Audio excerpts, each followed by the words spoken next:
to have an uninterrupted electricity and water supply from solar energy in the Gambia and beyond?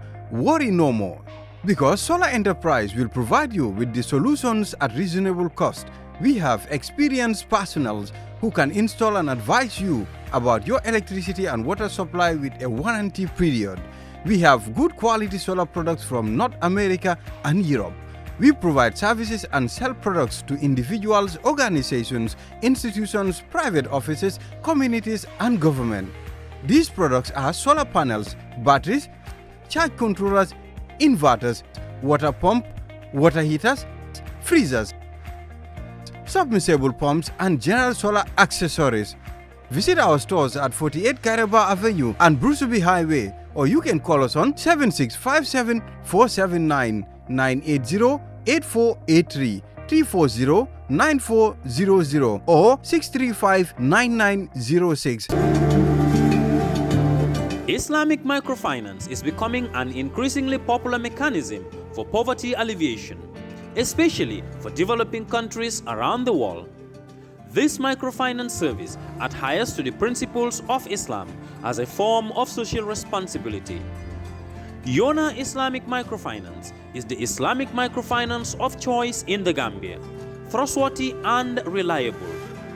At Yona Islamic Microfinance, we provide savings products, current accounts, financing products in conformity with Islam.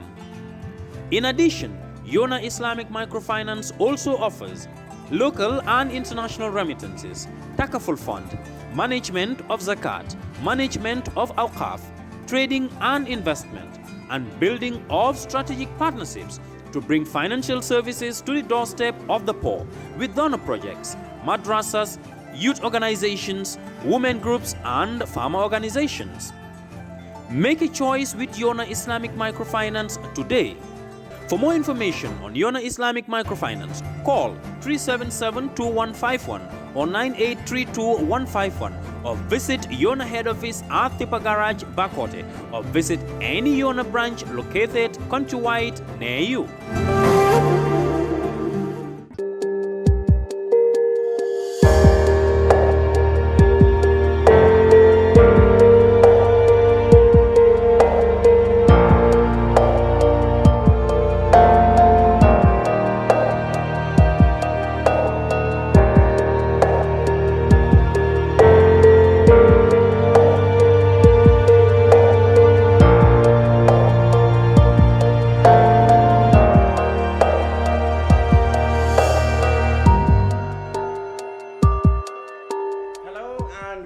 To the brunch. I'm Lavin Cham, and welcome to our weekly current affairs coming your way every week on Fatou Live.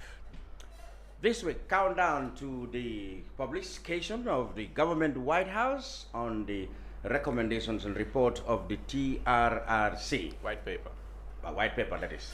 I mentioned that already.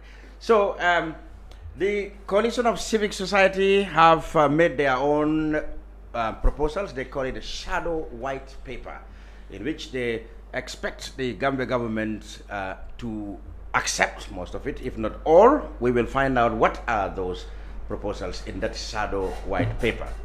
What is the reaction of the Gambia government on that? We will check on the NPP, that's the National People's Party. Why is it that NPP politicians are not happy that NPP technocrats are the ones who got jobs in the cabinets? Plus, we will check with the APRC NATO Alliance. What do they have to celebrate as they head into a weekend of celebrations? But first, everybody in the studio's perspectives is on the TRRC, the much awaited government white paper that is coming. With me in the studio to do justice to all that is beginning from my right, Sheikh Mbalo is advisor to the presidency. Mr. Mbalo, welcome. Thank you for having me. Mariama Jabate is gender activist and CEO of Fantanka. Yes, I got it right, not Fankanta, but Fantanka. And she is among those who, like I said, came up with that shadow white paper. And so is Mohammed Sandeng from the Victim Center, also a familiar face in this program. To my far right is Pamodumbo. He is an executive member of the APRC Note Coalition. Mr. Bow, welcome once again to the brunch. Thank you very much, Lamini. Thanks for having me. Thank you. We start with the CSO Coalition, who came up with a shadow white paper. I want to know, Mariam, straight away, what did you put in that white paper that you presented to the government last week? Thank you very much for having me, Lamin. Yes, as you rightly said, we from the CSO's Transitional Justice Working Group, which is made up of different organizations that have come together to, basically help to inform people and the government about, victims' perception or perspectives when it comes to, their rights to justice. Yes, there are lots of information in the white paper summarized, in the shadow white paper rather, summarized. In it you would find that, we are hoping that the government would look into issues affecting victims, talk to victims directly, and also make sure that whatever is happening, it's informed by what victims want, not what the government just wants. You understand? This shadow white paper was informed, or we started focusing on the shadow white paper because we were not hopeful that the Barrow government, had a political will to basically look into what victims want or to implement the TRRC recommendations. So yes. So you came up with this shadow paper. You said it is informed of the fact that you think that the Barrow government is not showing tangible movements or reasonable assurance that they're going to work on what TRRC recommended. Yes. How sure are you that? Because the government has always said that they are going to implement most of the recommendations, and they are committed to the transitional justice and to see that the victims have justice. We have had a lot, of things that the government said they would do, and some, we have our rights to have our doubts. When it came to the, what's it called again, the constitutional TRRC report, it went in the bin. You understand? You have other commissions that came up, nothing happened. And we have also seen the junglers being released, for example, and that has caused, disappointment. We have seen people who were perpetrators in the former regime, employed or still in the government. So what is going to guarantee that, what the government is saying, or the government's, announcement, or I don't know what to call it, that they will implement the TRRC's report? What is going to inform us that they are genuinely, or they they would actually do it? Do you understand? So nobody can blame us, and the victims, they are not hopeful. They are really not hopeful that something would come out of it. So it is important that, because we work with victims, victim communities, and their voices, we want it to go out there so that people can hear them. So yeah. Sandeng, are you in position to share with us exactly what are the areas you think you fear the government might not implement, and what you want for them to do? Thank you very much. First of all, I'd like to say the TRRC recommendations have in it, one of the key things is to prosecute former President Jammeh and close people. And if you ask me, amongst other things, we're talking about the participation of victims and the victims' inclusion in this. How do we share information? And law reforms. We're also talking about law reforms to enable some of these recommendations to really happen, because you see recommendations around torture and stuff like that. Gambia does not. The Gambia has no law that criminalizes torture and makes it. Just justiciable. So stuff like that is what the shadow white paper talks about. So that we inform government's decision. We inform government to. Bring in law reforms, legislative reforms, and include victims in this process, because what we have seen in this process is less inclusion of victims, and But the government had always said that. Even recently they said well, that you they have been always included. They've been consulting people. well, actions speak louder than words, you know, and I'll get to that. But what I'm trying to say is that all of these things are included in the, and also, I mean, some of the lapses that the truth-seeking process have, which I quote from the white paper, that does not take away from the great work that the truth-seeking process has done, but I mean, some of the lapses have already been identified. And it is apt that these things are identified to the government before they come up with their, I mean, position, which would be highlighted, the white paper would highlight. I mean, so some of these lapses and some other recommendations, which us as victims and organizations working with victims and victim-led organizations like the Solo Sending Foundation, etc., think these are things that government should consider. We are saying some of these things have been oversighted by the process. You know, there's no perfect process, but also, you know, for government to consider, and also owing to the actions of the government, you know, regardless of just their mouthly words, you know, there are things we really think is important to put to the government, to make them, to inform government, because truly we still have perpetrators in that government. Maybe not just a few things have changed, you know, and we have sympathizers of I mean the former government, people that are very unrepentant, people that continue to say that TRRC and TRRC's actions are totally bogus, you know. And so the actions of the government speaks louder than its words, you know, in the because we see the head of that government, President Barrow, nominating one of the most unrepentant figures against the TRRC, somebody who had led a whole campaign, you know, and I mean, he was actually given a permit to go and submit a report counter the TRRC as the process of the TRRC was going. In a normal country, you expect people to really side with truth.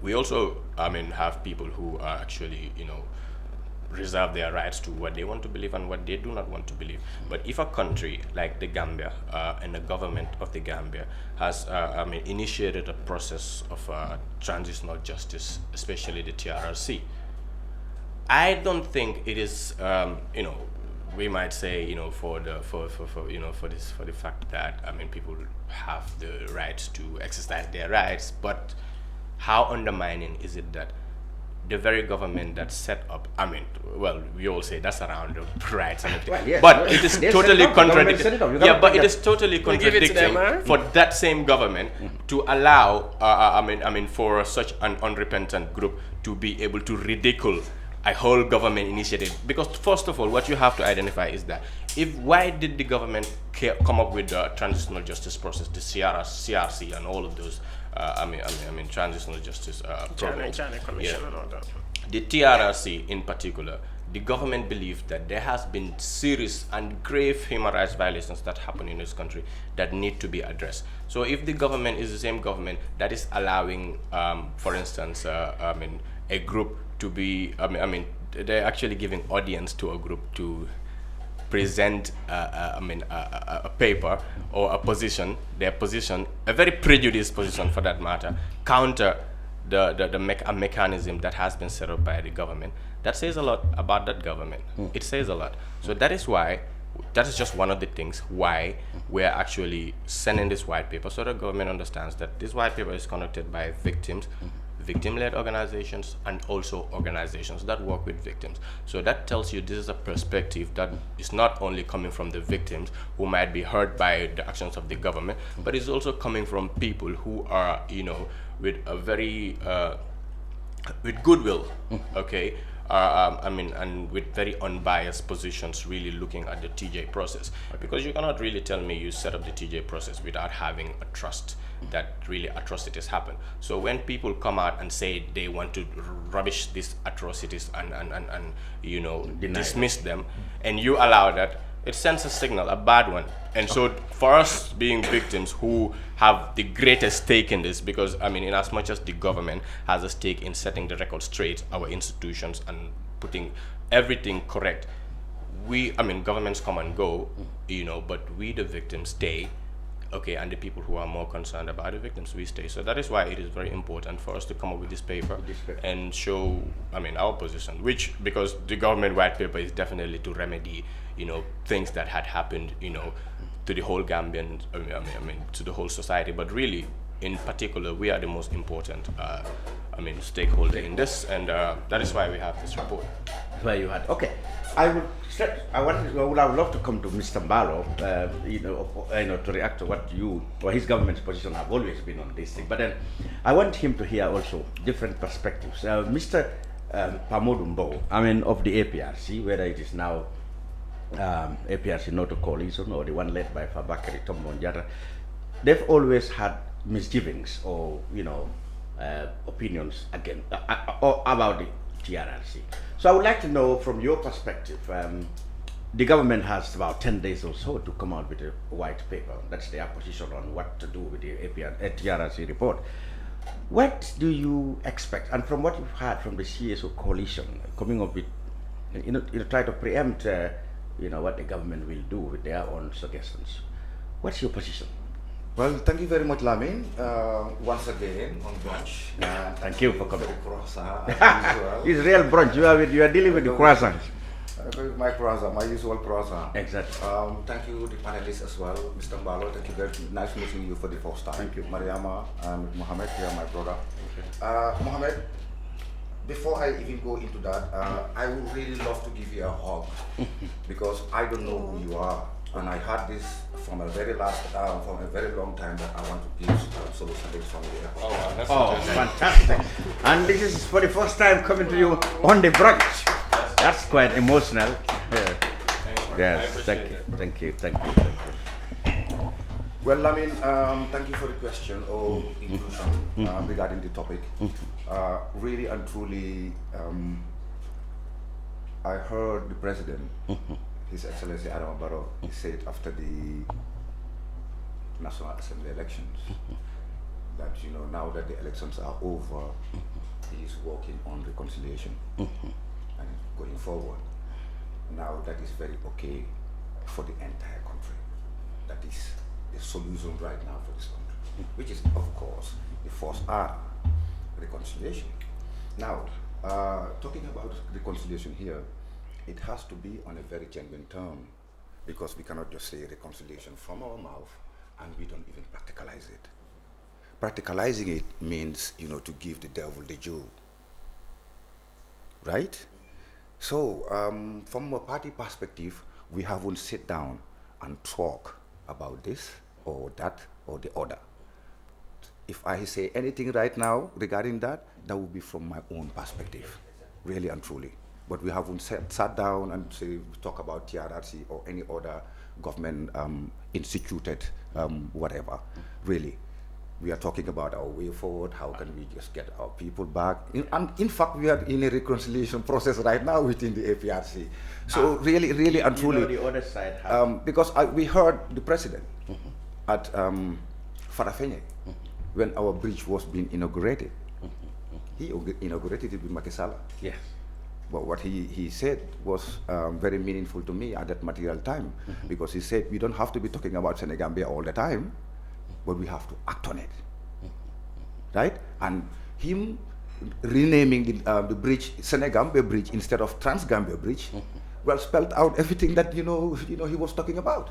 Now, if we genuinely mean reconciliation, let's reconcile our differences, and work for a peaceful, to achieve that peaceful coexistence. Because if we don't do that, we are setting a precedence for the successors, right? Because remember, you cannot grow pepper and you end up reaping sugarcane. That's not possible. You're gonna have guana. Are you suggesting then, if this reconciliation is going to happen, should it be at the expense of justice? Because these people, okay, they're not opposed to reconciliation, but they certainly want people who bear the most responsibility for the most, gravest of the, crimes to be prosecuted. Are you saying that it would be better to forgo all that and reconcile? No, I'm saying any genuine case that is there, let's the law take its course. Because we cannot reconcile, we cannot move forward without respecting the rule of law. We have to. We have to be a disciplined nation. And discipline starts from adhering to rules and regulations, directives from whatever from your elders, let alone the state. So whatever our constitution dictates, we go for it. Whatever is a need of the hour. Sometimes we can go out of our way and say yes, because Lamin, constructing a house alone, people die. Constructing a bridge, people die. Construct roads, people die.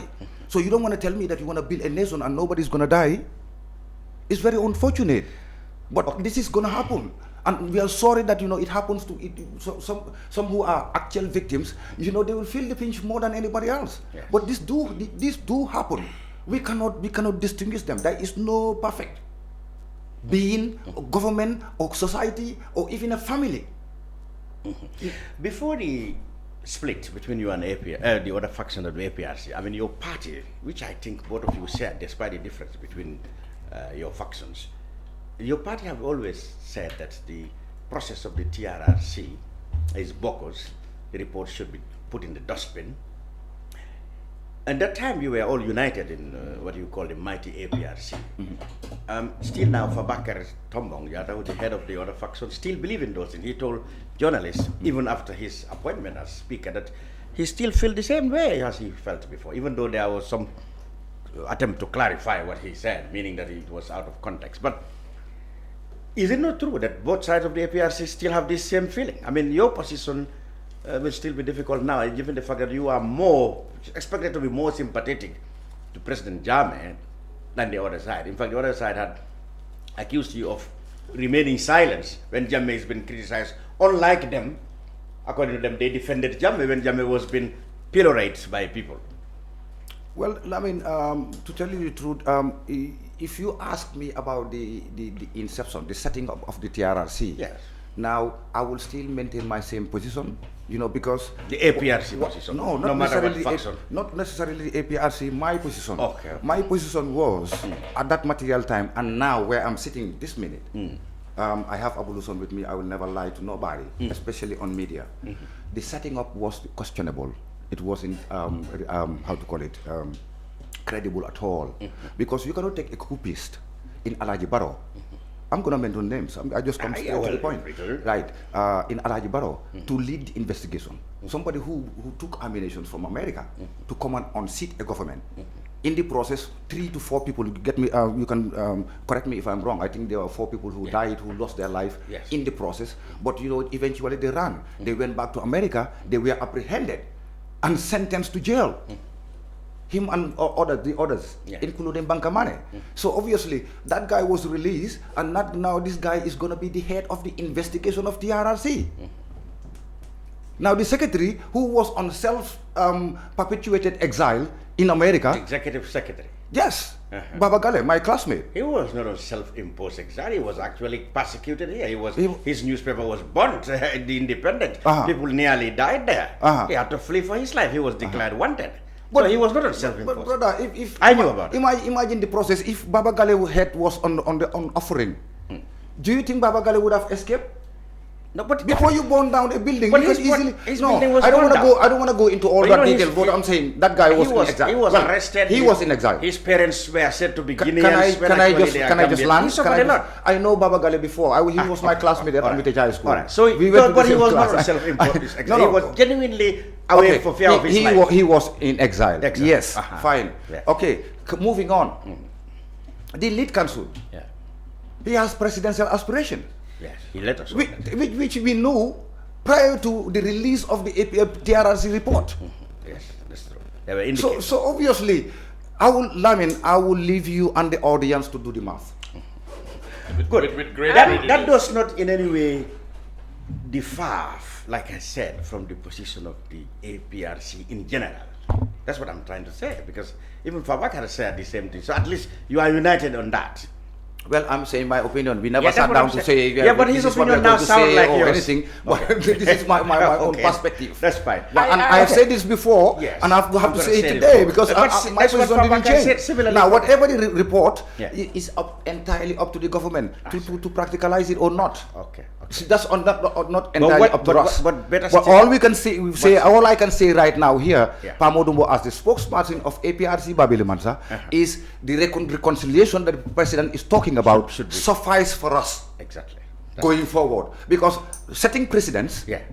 you are setting precedents for your own self. Exactly. For when you leave office. You nearly almost. So when is a Gambian presidential aspirant should be comfortable enough to know that there is a responsibility out there you swore to the Quran or whatever, the Bible, if you are Christian, to uphold, to protect our sovereignty and our territorial integrity. Okay, now I have to come straight to Mr. Barlow.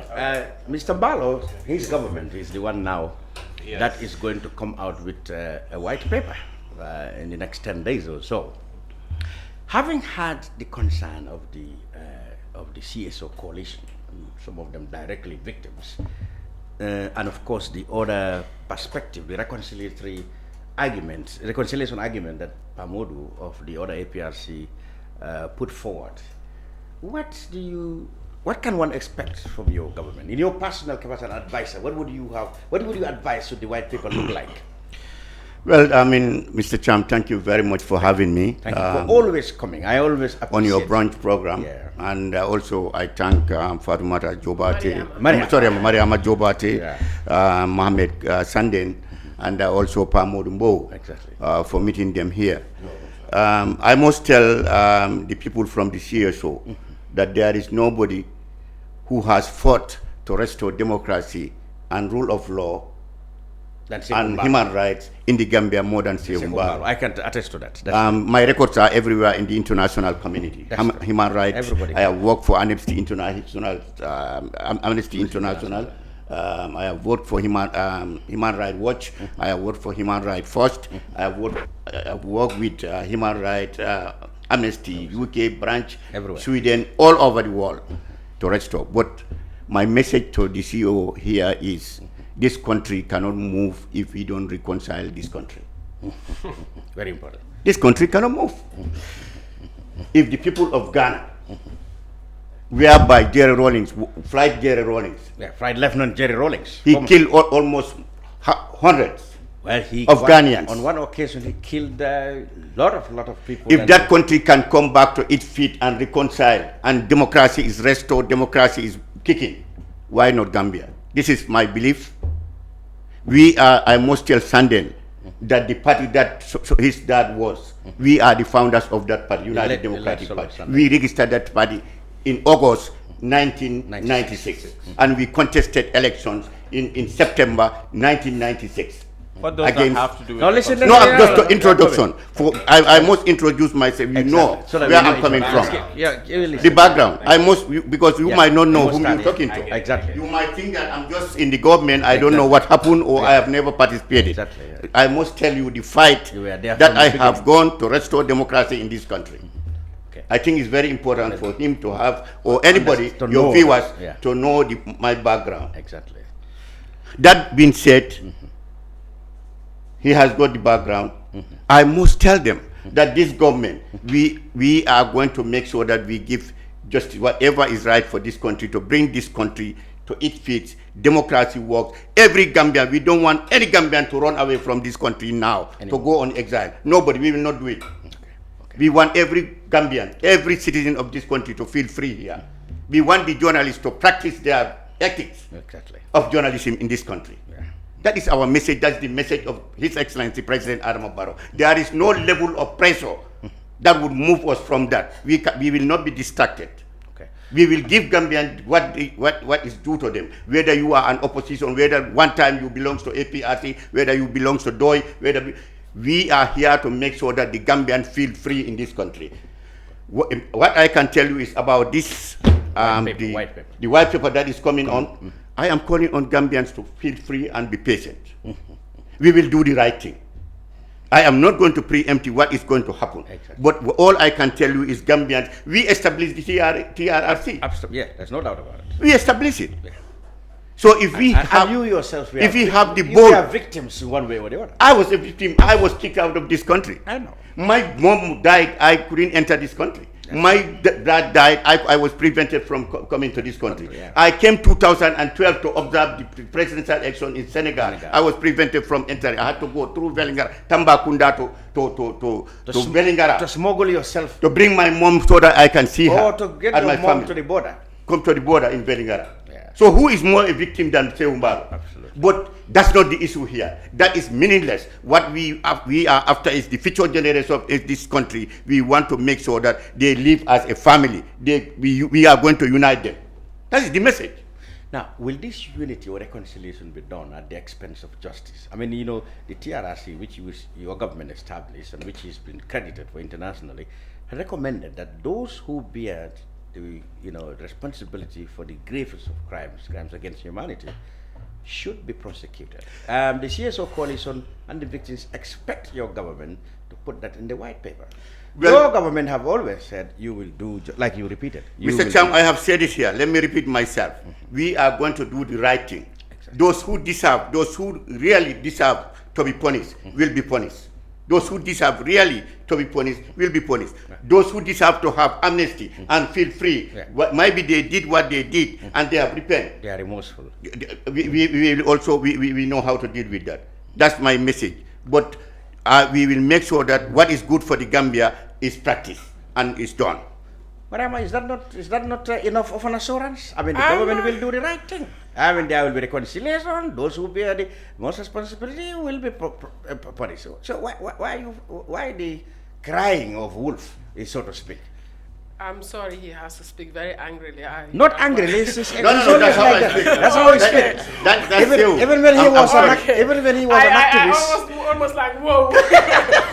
even when he was an activist. Exactly. You will think that today he will bring down Jammeh. Jammeh. When I was talking on freedom or Voice of America, people might think that Jammeh is coming down tomorrow. I never had the pleasure to engage with him or see him anywhere. Excuse my ignorance then. Learn history. Go to the history books. Yes. Okay. He mentioned that he was a victim. Yeah, he was. He was a victim, like many other Gambians. We were all victims directly or indirectly at some point, and also for him to say that they would do the right thing. Yeah. What is right to him might not be right to another victim who does not even come out. That is why this white paper is saying that, we respect what you guys think is right. But you know what? This is what the direct and the, indirect victims want to see. Victims whose lives have been affected. Victims whose dignity they are fighting for until now. Victims who don't even have a shelter, do you understand, to sleep in or to put their children in. Do you understand? We're talking about women whose lives have been affected as a result of the violations their husbands or their relatives encountered. Do you understand? There is a lot more people out there who cannot even put out their voices. Do you understand? So the government saying they will do the right thing, I will give them the benefit of the doubt, but that is not what is showing here. The right thing for you, might not be the right thing for the other person, like I said. And it is important, they read this properly, because this is a reflection of what the victims want. And we're talking about reconciliation. He said we must reconcile. Do you understand? And there have been worse scenarios. There have been worse scenarios, he said. You mentioned Ghana, and there are others in Uganda and other places. What happens in another country does not necessarily mean that is the right thing for the Gambia. It is, we have to contextualize certain things. Do you understand? To say that it happened in the Gambia, yes, we all want reconciliation. We want a peaceful country. We want a country where our children would be comfortable. We don't want people going on exile. No, we don't want it. We want to be proud of Gambia. A lot of the times people are sitting down, we're not proud. With all that is going on. But for reconciliation to happen, there must be satisfaction from the victim side. You cannot come and call, somebody at the TRRC, for example, and say, we're granting them or we are recommending them for amnesty when you didn't even consult the other side of the, the victims. Basically, you have not consulted because, I mean, their parents, their loved ones died, and you are saying that you are forgiving somebody on my behalf. Hell, who are you to do that for me? And for example, when that Sanasabili incident was happening, somebody said here, I'm not sure who, there was communication. No, there wasn't. Do you understand? For a lot of victims, Mohammed is here. They just woke up and they're granting or recommending amnesty for Sanasabili. No, but actually that was not the government recommending amnesty. Regardless, it's TRRC is the government de facto. No, they are not. They are different. In fact, they themselves used to have. It came from the TRRC. The TRRC. No, listen. Okay, that's fine. No, you guys need to listen to me. Are you questioning the TRRC or the government now? No, we are saying that. No. Can you guys let me talk? There are many aspects that they even. Can you guys let me talk now? Even though they are created by government, but they were independent to do that. We understand what they have their mandate. If you listen to me, you will understand where I'm coming from. All right, go ahead. They have their own mandates. Do you understand? It is set up by government. Do you understand? A lot of people thought when they come to the TRRC, it is like solution to their problems. So, for a lot of victims, they're seeing TRRC as, a deciding, institution, commission that would answer, the questions they have, and it will bring solution to their problems. So you and I can say there is a difference between TRRC. Yes, I know there is a difference because what the TRRC recommends, the government may not even implement. It's not necessarily the government's point of view. We understand that a lot. But for the lay person out there, no, it's the same. So for that to come out, but there has been times when people were like, not going to the TRRC because they feared that Yaya Jammeh would come. Yes, and that affected, women's participation as well. The junglers were released, like I said. If, for example, people come out to say that we have been raped, sexually violated by, soldiers or PIU officers or the junglers, in fact, and then you release the junglers. That is from government for a lot of the people. So you might say to me, okay, we're doing it so we can have some of the junglers to come and basically tell us some of the violations that occurred. But you're not going to say, I'm convinced that the victim who was raped, who as a result of that rape, their family, their self basically was destroyed. Imagine the Gambia when somebody is raped. The dignity that goes away, it is a lot. You're not talking about just yourself. You're talking about your family, your children. Like the whole society puts you on one side. You are ignored, excluded. And then we are talking about people who accused the person who was highest in the office, Yaya Jammeh, of rape. Do you understand? Those people want their, problems, sorted before reconciliation happens. Reconciliation is not an easy piece. Yeah, but the assurance that Mr. Malo is trying to say, which the government have always sounding, is that they are going to look at the interest of the country when they're coming up with a white paper, which is one. I heard you said we going to do the best. To ensure the interest of this country. No. It wasn't the best. You said we are going to do the right thing. That's the right thing. That's the best interest. The right thing for you. The right thing is the best interest of the Gambian. That's why we are here. The right thing is the interest of the country. Best interest. We are representing the Gambian people. All right, Mr. Sande, are you still not assured, by the government's position that let the people and the victims, President Barrow himself has said many times that my message to the victims is for them to exercise patience and wait for us.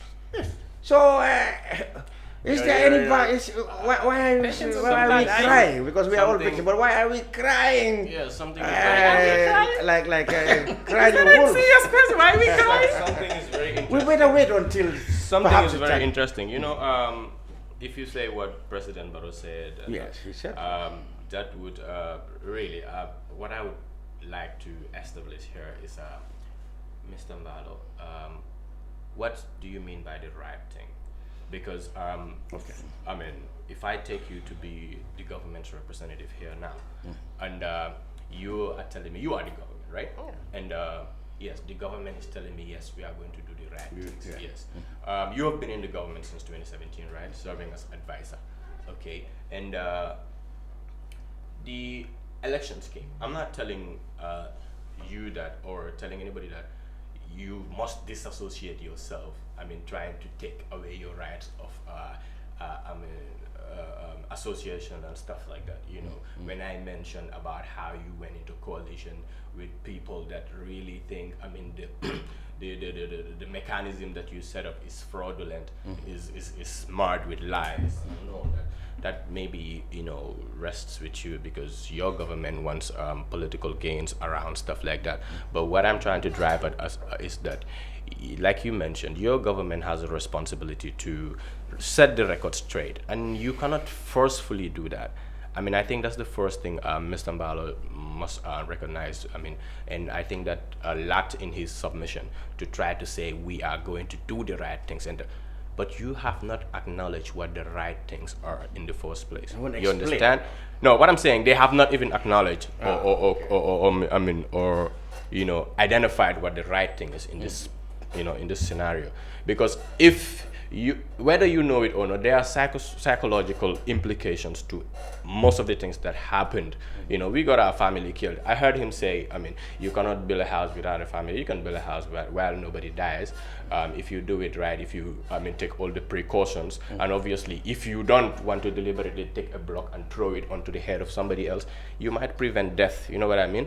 I mean, talking about a whole country, it's so huge, and I think my Toma kind of missed that. I mean, but that could be a defensive position, you know, you understand it. But what I'm trying to... No, it's not defensive, it's a reality. It happens here. Amadou Samba was building a house here opposite... And somebody died. 4 people. Yeah, that could be accidental. But what he's trying to say... all I'm trying to say. I'm not find nothing. What he's I'm trying just to saying say... that, you know, it do happen. Yeah, but you cannot... The Woolly Bridge. Yeah, those are accidents. Power, you know, of course. No, you know, of course. Now I'm trying to say, People die. if I understand you, I'm not trying to justify nothing. I'm just telling you, giving you an analogy. Exactly. Yeah. But so if you're building your house, for instance, let me come back to his analogy. If you were building your house, and the fact that I stand there, for instance, in the case of Data Hydra, I stand there and tell you, look, I mean, Mr. Mbo, you are building your house, but this house doesn't look like the house that is going to, I mean, house the whole of your family. Maybe you have to add, I mean, a certain bedroom and a toilet in there. And you go and find me where I'm standing, or I'm going home, because I said something about how you have to do your house, a house that I am a person, I'm a part of. You said yes. Now, whether you use a block or you use, I mean, a claw hammer that is used for the house, or you use one member of your construction group to come and kill me because I said something about it. That is what happened in Data Hydra's case, because he was trying to direct how the house was going to be built and contribute, which he is a part of. So your analogy, I mean, that's my answer to your analogy. So yeah, our audience will deal with that. So yeah, coming to Mr. Mbalo, what I'm trying to drive at is that, I mean, this is our country, like you said, and I, you know, obviously appreciate your contributions in the, you know, the fight for democracy and all. But what I also want to say is that, I mean, what we are saying here, I mean, I think from what I hear, what I heard from you is that, I mean, we all have the same intention. But obviously, always, I mean, these procedural issues or the way we approach these things matter.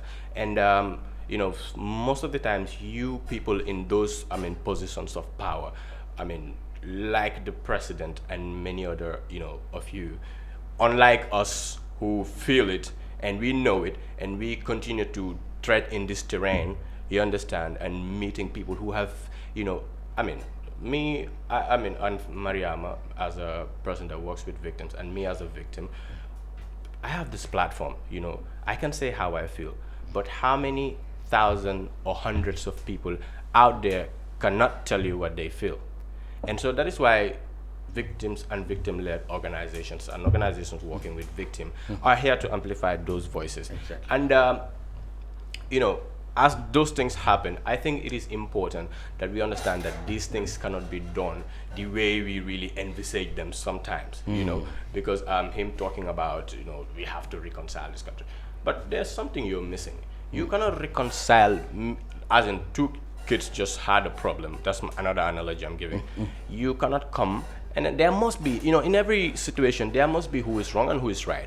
And especially when it is very crystal clear very glaring who is wrong and who is right, and you come and want to, I have a grievance, you know, that was perpetrated on me by somebody, you know, very blatantly, and you have the authority to really set the record straight, and you're telling me you're going to bring these two kids and forcefully unite them together. Like it doesn't happen like that. You cannot. Public apology from the government, for example. Exactly. They have not even had that. In yet, any serious. Well, it was not their government that perpetrated. Well, No, what I'm saying is it's a government. They inherited all this money. Why did they? Why did they inherit the Gambian money? Why didn't they come and put all the money on the side and try to get all the money? They will not do that. So they inherit these things. Sorry, let me learn. Let me learn. I think the process was, it started with, the government's approach started with finding out first what has happened. What happened in the past 22 years? Now, when did, now listen. When it happened, so you want to jump that? You want to jump that and go to let me come to reconcile? their point. Before we finish finding, you are reconciling. No, I'm trying to say, I mean, the issues such as the release of the junglers. See, the army have explained what happened. The Attorney General, the then Attorney General, had explained what happened at the time. And the TRRC's mode of operations also explained that when you come forward and you tell the truth and you are remorseful, you will be considered for amnesty. That's what the TRRC said. But not those whose cases fall under the category of heinous crimes. I think that was very clear. You know, I mean, and I think the government will not,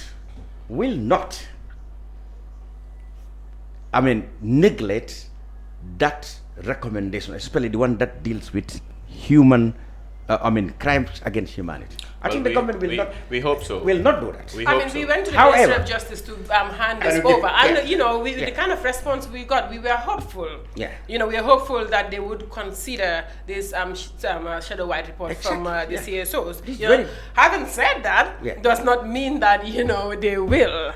Well, you know the cases, the TRRC process has helped everybody. It has explained all the cases to everybody.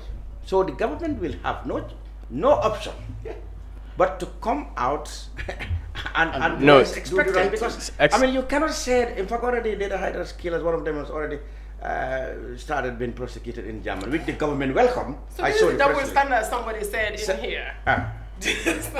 So, what is it? Okay, like for example, the former Interior Minister Sonko, Swiss, they're handling it.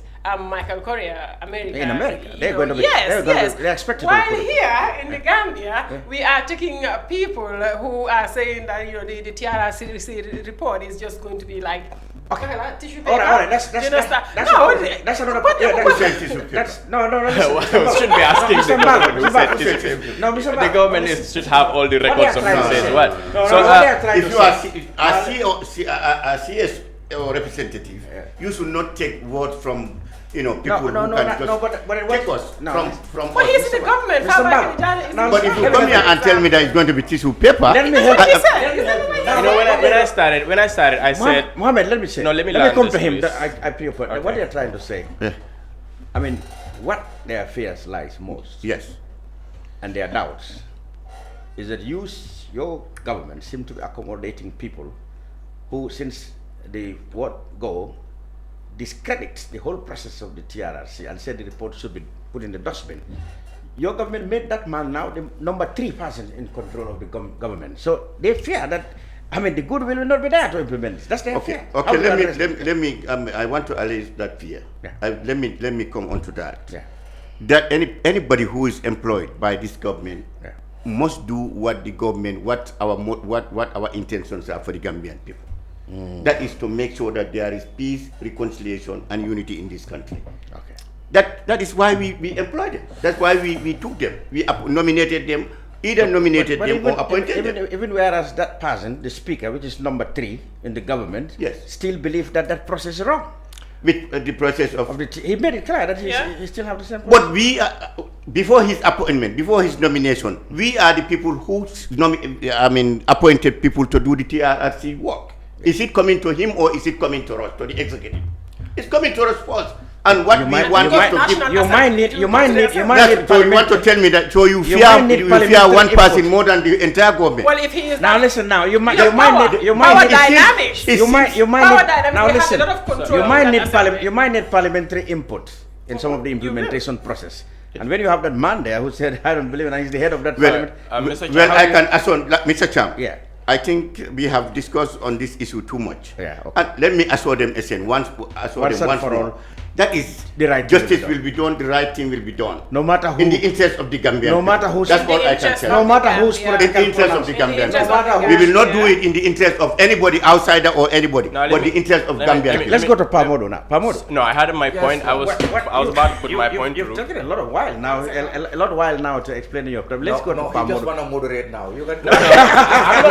You can understand, he is a victim. Let's You go. can I understand. why he's I understand. so- For your chance, But my we have- brother. yes. Let's I go. mean, you can give him the chance. I I'm think happy, we quite have- happy, having my He's a victim. We listen to him. I think With my coffee. we have had a Can I have lot. another coffee, please? We have, yes, for coffee. Yes, No, please. let's go to I'm on brunch. Pamodo. Yes, sir. You had what the intervention of the government, advice of the president said about, which I found very similar to your point of argument in this whole entire process. But again, are you not worried, as they are, that people such as your former leader in your APRC still shares the same opinion as you, and they are in government now? Perpetrators, or let's say people who allegedly abetted the system, are now in high places in this same government. How will that help reconciliation? Because if I see somebody who actually might have been perpetrated, or like to have help in the perpetration of injustice against me or my relatives, and is still in the government, how do I see that government? Well, I mean, it's just really entirely depends on what reconciliation means in your book. Whether you're talking about reconciliation for your own personal interest, or you're talking about reconciliation for the interest of this country. Because remember, everybody cannot be in the same. It's not even possible for us to think alike. Because we are different. We have different perspectives to anything. Anything. We might at least come in one way or the other. Like we're talking here right now with Mr. Mbalo. That was very coincidental. It is not like, we had a meeting before. No. We had discussions, but not him. It was not But we're now talking about the same thing. So great minds think alike. Montari waktu. Reconciliation, that's what this country needs going forward. If it is an eye for an eye, we are going to be blind people. We're going to move forward. The TRRC was given 50 million by Tambedu for reparation, to reparate people. What else do you want? We want justice. Hey, justice will be served in any way, shape or form. But leave the people who are going to handle that to handle it. But just trying to preempt, tell them what to do, because if there is a white paper that is coming, government white paper that is coming, or like a recommendation for a TRR, and somebody is coming with a shadow one, trying to tell them that, oh, listen, guys, you have to do this by and force. Who does that to the government? Us. Bro, with due respect. Which family head? Which family head will allow that to happen? No family head will allow that. I will not allow that. Somebody to come to my house and to tell me what to do in my house. This is a house you own with all of us. I'm just that's saying, why. as Kerr, as a leader, right? And the government, the leader of this country as well, he is our leader. No matter what, he is the leader of this country. His priority right now, according to what he said, is reconciliation. Reconciliation suffice for us. Trust me, because that's what we need going forward. For 6 good years, we have been politicking, we have been talking, this, that, and the other. Look at where we are. What is moving? Nothing. Let's put those aside. Put our differences aside and look at the interests of the country. We have kids, we have grandkids, great-grandkids. And we're supposed to hand them over a country that is, intact, with people with sound mind. But not people who have retributive minds. I do you, do me, I do you, do me, I do you. Hello? When? Which religion? Which religion even talks about retribution? You do me, I do you. No. with our reconciliation. Forgive. For God's sake, because you are not perfect. Because that which is, you are fighting for today, you can be a victim tomorrow. You can be a culprit tomorrow for that. And the same punishment will be meted to you. There is no if, no, but, or maybe. That's the root, that's the truth. So we have to learn to forgive. We are Muslims and Christians denominations here in this country. Gambia is a peace-loving country. When 81 coup d'etat happened here in the Gambia, there is mass grave all over. Gambians died. Even after, they were dying in prisons because they were clustered in the prisons. But listen, immediately as soon after that state of emergency, Gambians come together and say, no, this is not going to divide us. This held us firm together to hold on to each other, because we know the atrocities, the price to war, to crimes, or for bloods to be flying around. We know how this fell, because we witnessed the 81 coup d'etat. Whoever doesn't, yes, we did. And we know the implications. Yeah. Then ERP came soon after that. Yeah. Economic Recovery Program. Yeah. Gambia was, obviously, we were suffering. We don't want to suffer that anymore. For a handful of people who are victims, let's reparate them and hug them, and we move on. Okay. 1% of the population cannot hold hostage the 99%. That is not possible. That it doesn't happen anywhere else. Now, is this a way out of confronting the fact that Jammeh and the 69 people are alleged to have been responsible for the greatest crimes should be prosecuted? Well, I mean, you're talking about allegations. Allegations that we are all talking about. Allegations, they are allegations. They are alleged. Yeah, there is no proof that this is a form. But the TRRC want them to be proven in court. Listen to me. They want them to be proven in court by prosecution. Go ahead. Let them go ahead with it. Let them come and bring their evidence. Let them come and bring their evidence. It's no problem. We move on. All we want is to move on. And that's one way of moving on. Bring your evidences, and then we move on. Okay. But reconciliation is our top priority. We are even trying to reconcile the APRC. Let alone the country. You mentioned a little bit on that. Can we hear a little bit of that? About what? The reconciliation. No, come on. Don't let me blow out. So, Mr. Chairman. Maybe that's why you are thinking now very similar to Fabakar's thinking. Well, Fabakari is Fabakari, and Okay, Maria. Mr. Thank you so much. Yes. Okay. One thing I would agree with him is the fact that everybody would have everybody should have a fair chance to defend, whether or not that is democracy, right? What basically breaks my heart is the fact that I feel like the way he was talking was very insensitive of what how the victims or the experiences of the victims who were killed, and amongst other violations. Do you understand? I'm head of the household. Yeah, you cannot come and tell them what to do.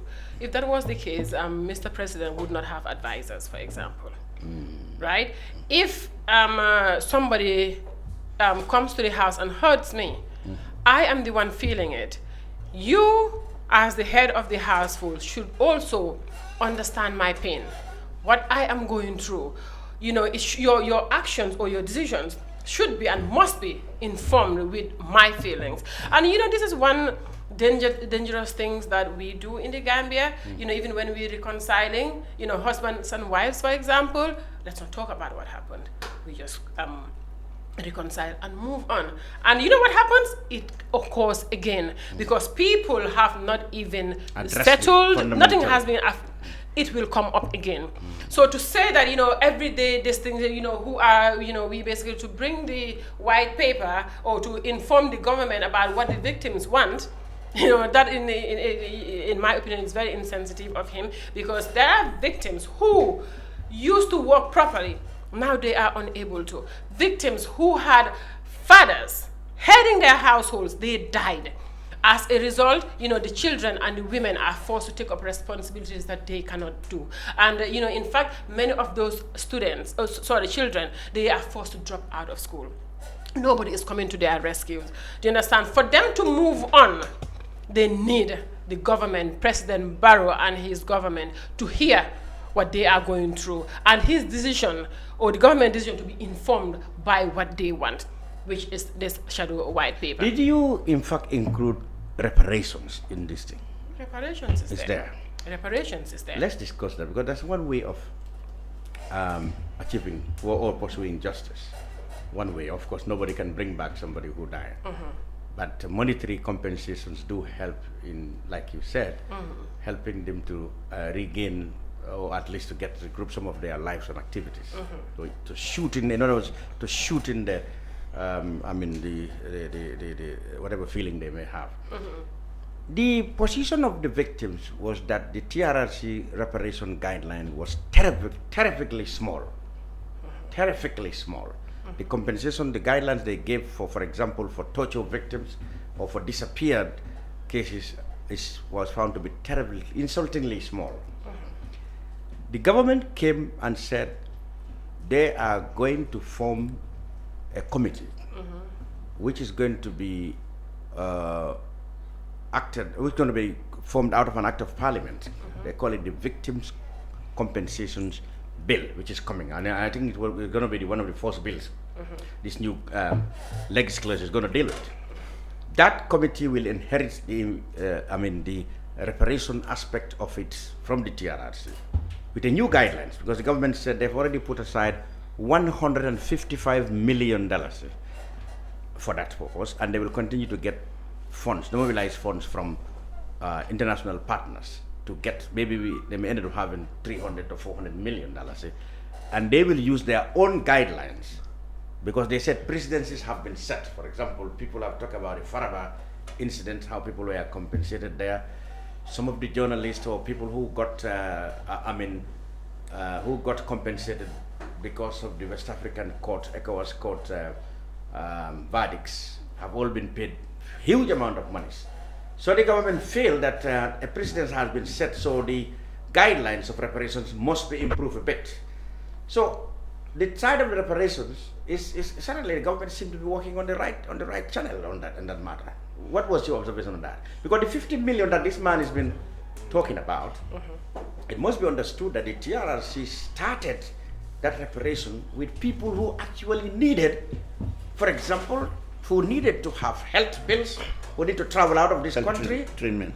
So that money was, the bulk of that money actually went, for those kind of reparations. But very little was left, which the TRRC, of course, shared among those they considered victims. That's why it was too small. They never had money. They had 50 million, even though the government promised them another 50, that did not come. So maybe you can say the TRRC's guidelines might be influenced by the fact that they don't have money. But then the government said, now they're going to solve that problem through this bill. Is that reflecting, or are you not quite happy with that one? In the shadow cabinet, in the shadow white paper, what did you say about reparations? Okay, so the thing is, with the reparations, for example, victims felt like there was breakdown in communication. Like you said, money was used to go fly abroad people and all that. Yeah. Did you tell me it was reparation? Did you tell me it was coming out of my reparations allowance? Do you understand? That was one question. So there was breakdown in communication. If a lot of that money was used, of course, for good reasons, TRRC did a lot of good things. We should not discredit their work. Yeah. And, having said that, he mentioned Alaji Barrow and SFR, and I think, he should also give due to some of the great works they have done.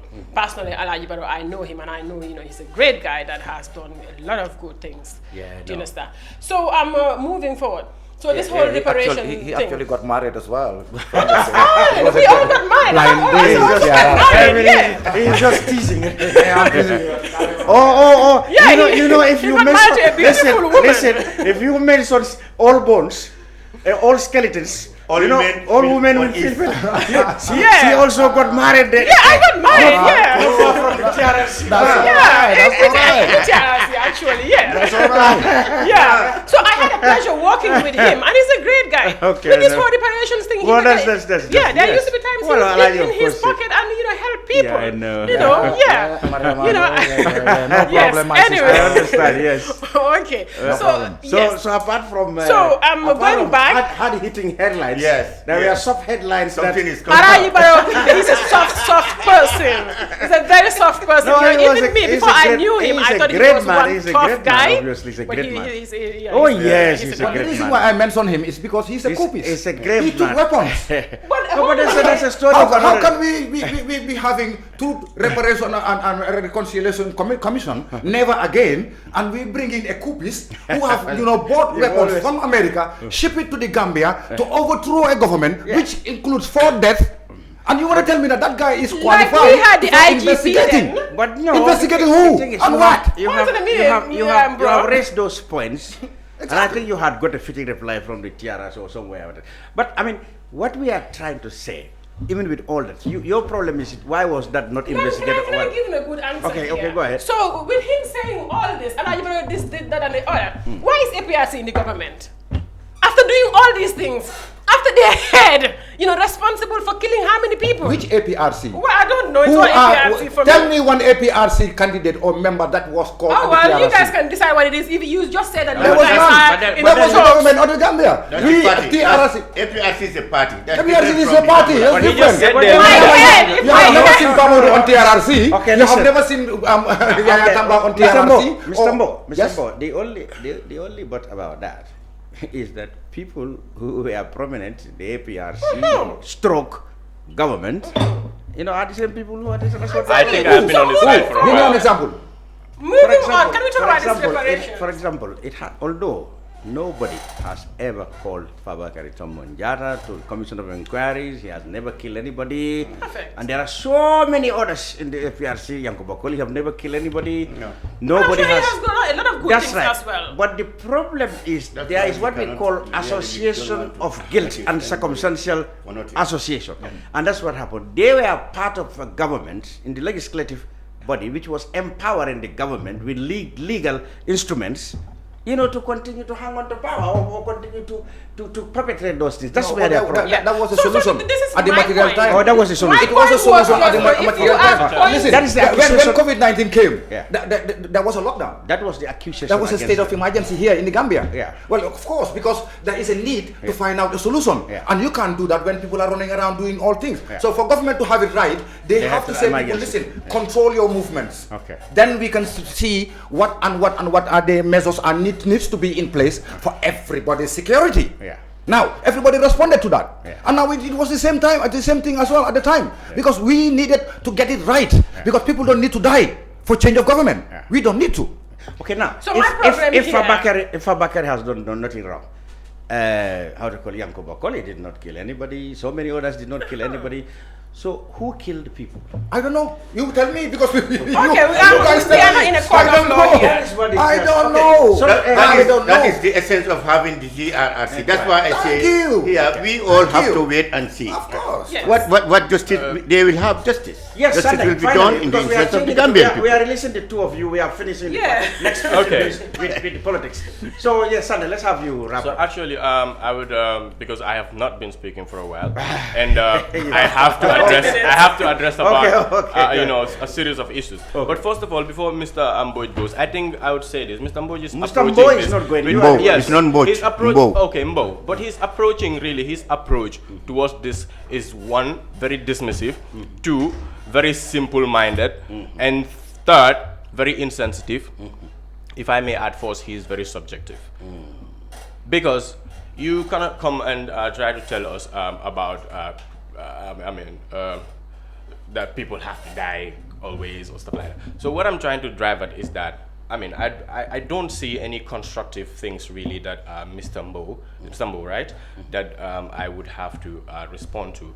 But for Mr. Mbalo, what I'd like to say is that I think Mr. Mbalo, not listening to what Mr. Mbo said. I think Mr. Mbo is saying things that are really very distractive to, your work as the government, Mr. Mbalo, because what we are driving at today, he's critiquing this the shadow white paper, but I think that is because he has a very simple-minded approach to this.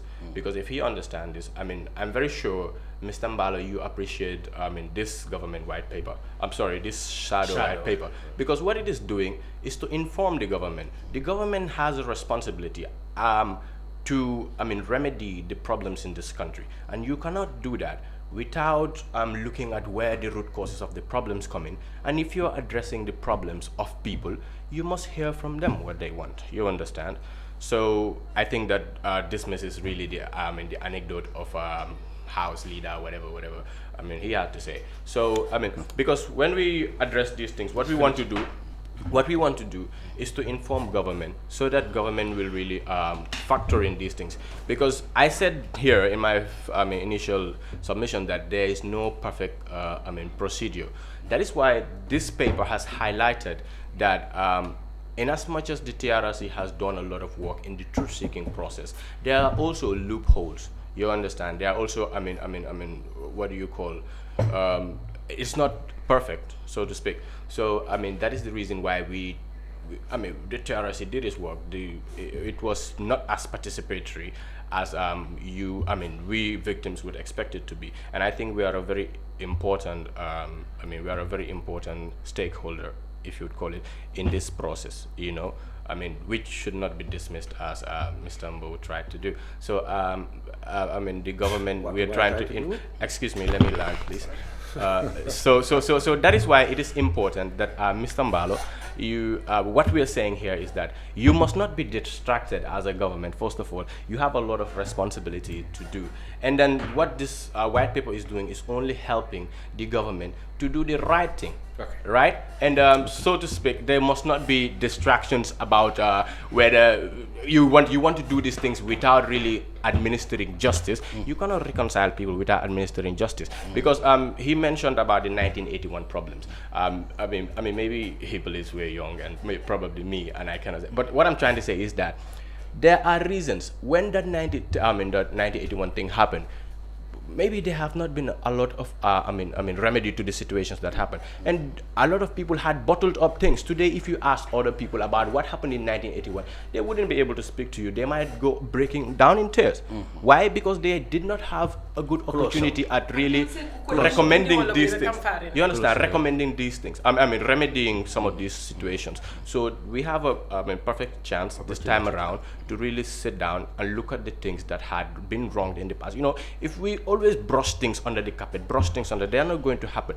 And then we must not use the guise of reconciliation to really, forgo justice. It is going to bring us problems, because looking at all the TJ case studies around the sub-region, minimizing justice and truth-seeking has been a great problem to the aftermath of the TJ process. That is what we are trying to avoid here. Mohammed.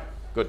And Mariam Jabate from the SOs, thank you very much for coming. We have to take leave of, because we are going into politics, which you people are not interested in, to end the program. So thank you very much for coming, and I would like really to have more of your shadow white paper, so that the public can know more about what you have put. We'll really send you a copy. No, we'll send you a copy. You give me this pleasure. copy, and I would like the soft copy so that I can also print it in my.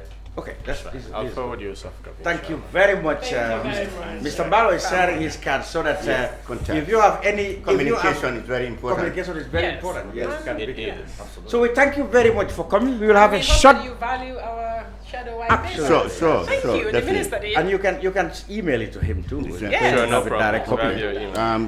You have my contact. If you send, my email is there. Yeah, he can read online too. There's the youth shadow report. There's a lot of other things, and I see here that you are youth advisor to the president. Exactly. So it'd be important to have that. Sure. Very good. Thank you very much, gentlemen, for coming. When we come back, we'll talk politics a little bit, and then we meet again next week. So we'll be back in a couple of minutes. Thank you. Until we are back. Data on all Gamcell data bundles. Buy 20 megabytes and get extra 4 megabytes. Buy 50 megabytes and get extra 10 megabytes. Buy 100 megabytes and get extra 20 megabytes. Any amount of Gamcell data bundle you buy, you will receive 20% extra data for free. Dial *302 data amount hash or go to your Yaiborom menu and choose your data bundle now. Gamcell data is fast, lasts longer and very reliable. Gamcell Yaiborom. Planning to have an uninterrupted electricity and water supply from solar energy in the Gambia and beyond? Worry no more, because Solar Enterprise will provide you with the solutions at reasonable cost. We have experienced personnel who can install and advise you about your electricity and water supply with a warranty period. We have good quality solar products from North America and Europe. We provide services and sell products to individuals, organizations, institutions, private offices, communities, and government. These products are solar panels, batteries, charge controllers, inverters, water pump, water heaters, freezers, submersible pumps, and general solar accessories. Visit our stores at 48 Karaba Avenue and Brusubi Highway, or you can call us on 7657 479 980-8483, 340-9400 or 635-9906. We live in a day and age where technology is creating a world without borders, filled with unlimited potential to improve the lives of the people around us. Innovarex Global Health ushers in a new way of leveling the playing field with increased access to quality healthcare services delivered at your doorstep. Our qualified professionals are equipped with state-of-the-art point-of-care testing technology to conduct tests such as kidney function, liver function, electrolyte tests, body composition, hemoglobin, A1C, and many more services with the highest efficiency in delivering results. The addition to our flagship, Wellness on Wheels, more fondly known as WOW Delivery Service, brings the entire clinical experience full circle. IGH has remained committed to creating the future of healthcare delivery. Gone are the days of sending loved ones outside the country for basic medical services. Innovarex Global Health offers a new peace of mind and takes pride in delivering the quality of care we all deserve. The brunch on Fatou Live. Now we talk politics. Now, last week, a member of the NPP, the unsuccessful parliamentary aspirant in Kiang Central, made allegations that, in fact, NPP officials were in fact supporting independent candidate Yunus Balde, I think, who eventually got elected for that constituency. Fafa Sanyang made these allegations here on Fatou. He also said that there are NPP politicians who are not happy that it is NPP technocrats who got jobs in cabinets. Now, Mr. Mbalo, who is also a very prominent and big wig in the NPP, have been responding to these allegations. So we will have him engage too on this allegation. Now, was Fafa actually telling the truth? You know, because the thing is, his story is funny. He is the official candidate for Kiang Central, for the NPP. Yes. He contested and failed. The independent candidate, Yunus, got elected. He said, in fact, you people were campaigning for the independent candidate and not him. That surprised everybody. Thank you, Mr. Cham, for inviting me into this discussion of Kiang Central elections. Yeah.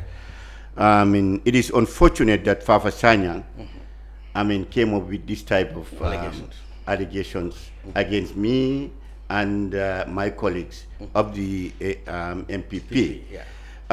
The fact of the matter is, Fafa Sanyang was selected as the candidate for the MPP wrongly, I can say. Simply because looking at the applicants at that constituency, Fafa applied, this Yunusa applied, according to record, I went through the records. Fafa was among the applicants, and also others who apply in the same constituencies. Fafa, whatever happened or however it happened, I am not aware. I'm not a member of the LRR executive members. The regional but I don't know how they did the selection. That is where the problems came about. You mean Fafa shouldn't have been selected in the first place? He should have, because looking at the records, Fafa is from looking at the presidential elections and the number of votes that these polling stations where Fafa is coming from, they are strongholds of the UDP. For instance, Quinala, at the presidential elections, I can see that in Quinala, UDP got MPP got 303 votes in the presidential election. Where Fafa is from, and the UDP got 580 votes in his own village, and also other Quinala, the next polling station also, the other polling station. There are two polling stations in the Quinalas. He got the Quinala Sansankono. NPP got 280 votes. UDP got 420 votes. Now, and he is from there. One can definitely know that where he is from is a strong UDP hold. Now, so is it your criteria that? Now, let me just analyze, because after him coming with these allegations, I look at the record of the Kiang Central. I went through the books, through my books and files. I look at the records. Now, Kiang Jorof, where we know is a support of where they are supporting this Yunusa, the candidate who won him. NPP got 327 votes. UDP got 127 votes. Again, in Wurokang, NPP got 95 votes. UDP got 238 votes. In Nema polling station, where Fafa is supposed to draw his support, got 217. UDP got 800 votes. Now, if you looking at this analysis, Mr. Cham, if you are somebody who is to select a candidate, where will you select this candidate from? You will select the candidate where you have your support. So now, what are you not? So Fafa should blame himself and his people. They failed to vote for him, and the people who were supporting for the candidature of Yunusa to be sponsored by the MPP stayed with Yunusa, and they supported. That's why they defeated. Fafa. Although we did our level best to support Fafa after he was nominated, because we cannot do anything. We were supporting our candidates who are nominated in the NPP and also APRC alliance. These are our family. We were supporting them. But unfortunately, the people where he is from, they failed to vote for him. So is it your criteria that when a candidate comes from an area that's dominated by an opposition, you don't get candidates from that opposition-dominated area? You get it from where your support is. That this is a simple. This is common sense. So is it then? It's common sense. Is he right then that your party supporter, your party executive sympathizes Yunus and not him? From his area, but you know, say, am I a member? I said it here. You are not a member, but I have never participated in the selection process in Kiang. Could he be right that, given what you have said, that his people there? That's why I'm saying that he should blame his own people in Kiang for failing to vote for him, not the executive here, not the me, Sirinjai, Dr. Demba Kamara, Demba Sabali, or anybody. But if the NPP supporters see that their executive is supporting the independent candidate, they've seen that, they've seen evidence of that, they wouldn't support Fafa. They would support Yunus, because that's what they see their leaders supporting. But who in the executive did Fafa see support? He alleged, I think he mentioned you and mentioned. He said we were campaigning. Yes, campaigning. Seumbalo was campaigning for the independent candidate Yunusa in Kiang Central. I never put my step in Kiang Central throughout the election. I was posted in Upper River region. I see. During the presidential election, I was the desk officer for Upper River Region. So you know, but you know, eventually, you know, and also the National Assembly as well. But you know, eventually, the independent candidate declared his loyalty to the NPP. So because almost immediately. Because you know why? That's why I told you that he was an applicant. We look at the files. We have the files. He applied for sponsorship of the NPP. And we look at the records. There are people who claim that the NPP actually, by way of strategy, sponsored independent candidates where they think that you know the opposition has more power, so that they can split the votes. And in any case, it's either their sponsored candidate or the independent candidate will win. In any case, they don't lose anything. Was that a strategy? No, that's not. We didn't do that. You don't sponsor independent candidates. We never sponsor any independent candidate. You spoke against independent. We make sure that any candidate that was selected by our committee, our executive committee in that region or in that district, we support that candidate. That's what we were doing. We are very much. In fact, it was open. The president went out, throughout. Now the president spent, and Ahmad Ba particularly said, these independent candidates that don't do vote for them. They are even worse than the opposition. Worse than the opposition. I think that is enough message. That was an enough message for the people. But when the independent candidates won, you welcome them back. Well, I mean, they are not bad now. What can we do? We have seen here what happened in the 27 elections. We have seen UDP candidates, MPs who were selected. Were they not expelled? Yes, they were. They were expelled. We accommodated their Gambians. They said they support the philosophy of President Adama Barrow. They 2 weeks before the election, you didn't want them. You didn't want to do anything with them. We didn't want to do anything with them. But now, after they have been thrown out, they have been kicked out by UDP. Now, I'm talking about these ones. Going by the philosophy of President Adama Barrow, we accommodated them. I'm talking about these ones now. Yes. Shortly before the elections, you said nobody should vote for them. They are worse than anybody else. Yes. When they won, you welcome them back. We are going to welcome them. Yeah. We are going to accommodate them. Now they are not bad. Not. They have never. That's politics. That's politics. Okay, Mr. If UDP, yes. If UDP can stand and Mamadou Sabali will say UDP is the best, is the worst party in this country, and then criticize them, and today he's the commander for Usainu Dabo. Then everything goes there. What will stop us from taking people? That's politics. Whom we had differences yesterday. That's politics. As long as they are Gambian. There are no permanent friends, no permanent foes. That's it. Well, what about this other thing? I mean, he also said some of the NPP politicians, and I mean political animals, who campaigned, slept, roughly in villages, and work out all the campaigns, indoor, whatever you took for door to door, as you call it. They said they're disappointed. It's the technocrats in the NP who got into cabinet and not them. Well, for example, will you be surprised if somebody said they expect you yourself to be a minister and you are not, because you have done a lot in the URI, for example. Well, let me tell you, in my case, I must be honest. I have a dual citizenship.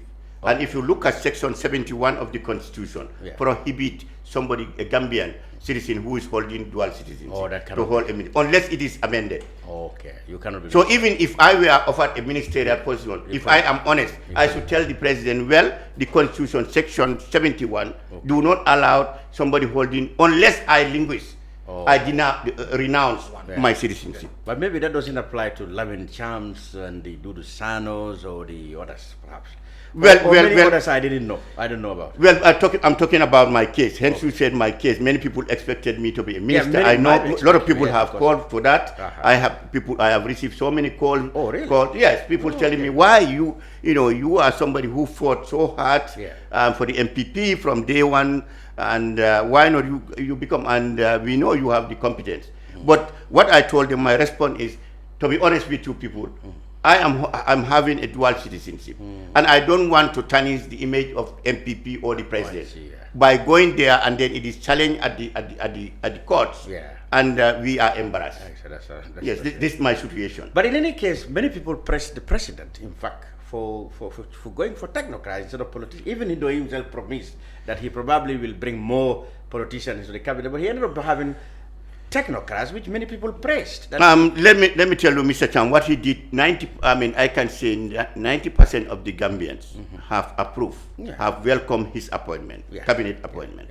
When he went And I think this country has to move from that concept of your party alone should occupy the executive. Nice. I think we should move. Gambia should move forward. If we see somebody who is even an opposition or somebody that's who is one. a journalist from that is one who is aspect critical to us, but we think he can deliver, he can move the information department forward. Why can't we tap that person? This is the concept we are trying to develop. Many people praised the president for going out for technocrats rather than what you said, taking my party or my politicians.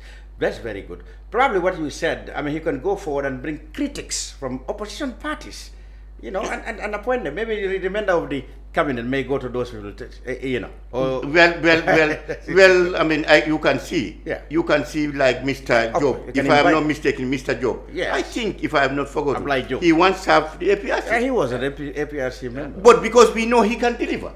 He did a good job. He started a good job. But APRC is not much of an opposition now to you, isn't it? No, what I'm telling you is, with the concept of some people, what they are having, he was with this. So he should not be with us. I see. We don't have that concept. We can take somebody, if we feel that Usain Udabo can do better, he can stop his unnecessary and unwarranted criticism of Barrow. He will see the Gambia forward. Why not we work with him? If we see Halifa Saleh, somebody else, other parties, Dr. Smaila Cisse, why can't we bring these people? We move this country forward. This is the concept we are trying to bring to Gambia. You mentioned Doi. I wouldn't have brought them, but only recently they made observations that there's politics of inducement more than politics of substance, and you know, they for all good and for all intents and purposes they are criticizing the NPP. What did you say about that? But their statement was fake. They never said NPP. They generalized it. I listened to it. But Halifa said Muzambo, who are they referring to? They didn't mention. MPP was never mentioned in this statement. I know, but UDP was not mentioned. APRC was not mentioned. Who do you think they are referring to? But they said, obviously NPP is in government, so it's trying to refer to the NPP. Because one thing I would just have to say on that is, PDOIS is just like a new pencil. Do you know a pencil? Yeah. When you sharpen a new pencil and just put it there, it's beautiful. Yeah. You see, it's beautiful. You don't even want to write on it. Yeah. Write with it. Yeah. Now, they haven't been in government. Yeah. They're good at talking. They're good at putting you on check. You understand what I'm saying? Yeah, but really and truly, they don't know. It's different when you're in government. Okay, now we are going to you. It's very different. I had you celebrating. What are you celebrating? No, actually, as a matter of fact, this is not from the executive level or from Jamia or anybody. Yeah. This is from the militants themselves. Okay. They feel like, you know, they did well Okay. by retaining the 5 as a National Assembly members in Fonyi. So they want to celebrate. Okay. Now, when they came to us about it, and we have nothing to do but to accept that and, you know, give it back to them. So they're even funding it themselves. Okay. So obviously, yeah, it's just a celebration of the victory and nothing else. That's next week. That should be next month. Actually. Next month. 24th, 25th, and 6th. Okay. Yeah, but it's just for them, really. It's nothing special or anything. All right. You know, because we are in Kanilai at the moment, you know, doing the What are you routine. doing in Kanilai? Well, it's just the routine cleaning exercise that we do. Preparing, well, it's spring and That's where the party will take place. No. Well, the party will take place there. They chose Kanilai as a venue that is convenient for for everybody. Okay. Yeah, but the cleaning exercise is a routine. It's a yearly exercise that we do. That the president's former president's prepare for the rainy season, right? Oh, so you will continue to grow that? Or is it coming? Well, no. Listen. Previously there was people saying it's coming. We always every day you have to take out fish money. You know, we have to grow what we eat and eat what we grow to stay healthy. I see. I mean, when you mentioned you cleaning his house and farm, I was thinking maybe he's coming. Because it's not been inhabited, so obviously you expect some whatever cobwebs and whatever. You just clean it. I see. You know, we are cleanly people. We had this set up. Remember? Yes, you had it. Clean the nation by force every month. There you go. Pamodu Mbo, executive member of the APRC Nota Coalition. Sehumbalo, presidential advisor for youths. and before them, the activists from CSO Coalition. All of them, thank you very much for your perspectives on the brunch this week. Lamin, before you close, I would just like to, on air, to congratulate my brother. Oh, that's right. Very good. Interesting. Interesting. Thank you. Nice. It's a pleasure meeting Mr. Bo. I've been hearing about him when I was in the United States. Really, he's a great man. Guy. He loved this country. Thank you. So I'm happy to meet him. Good. Thank you very much for until we come back your way next Saturday, inshallah. Goodbye for now. Data on all Gamcell data bundles. Buy 20 megabytes and get extra 4 megabytes. Buy 50 megabytes and get extra 10 megabytes. Buy 100 megabytes and get extra 20 megabytes. Any amount of Gamcell data bundle you buy, you will receive 20% extra data for free. Dial *302* data amount hash or go to your Yaiborom menu and choose your data bundle now. Gamcell data. It's fast, lasts longer and very reliable. Gamcell Yaiborom. Planning to have an uninterrupted electricity and water supply from solar energy in the Gambia and beyond? Worry no more, because Solar Enterprise will provide you with the solutions at reasonable cost. We have experienced personnel who can install and advise you about your electricity and water supply with a warranty period. We have good quality solar products from North America and Europe. We provide services and sell products to individuals, organizations, institutions, private offices, communities, and government. These products are solar panels, batteries, charge controllers, inverters, water pump, water heaters, freezers, submersible pumps, and general solar accessories. Visit our stores at 48 Karaba Avenue and Brusubi Highway, or you can call us on 7657 479 980 8483 340 9400 or 635 9906. We live in a day and age where technology is creating a world without borders, filled with unlimited potential to improve the lives of the people around us. Innovarex Global Health ushers in a new way of leveling the playing field with increased access to quality healthcare services delivered at your doorstep. Our qualified professionals are equipped with state-of-the-art point-of-care testing technology to conduct tests such as kidney function, liver function, electrolyte tests, body composition, hemoglobin, A1C, and many more services with the highest efficiency in delivering results. The addition to our flagship, Wellness on Wheels, more fondly known as WOW Delivery Service, brings the entire clinical experience full circle. IGH has remained committed to creating the future of healthcare delivery. Gone are the days of sending loved ones outside the country for basic medical services. Innovarex Global Health offers a new peace of mind and takes pride in delivering the quality of care we all deserve.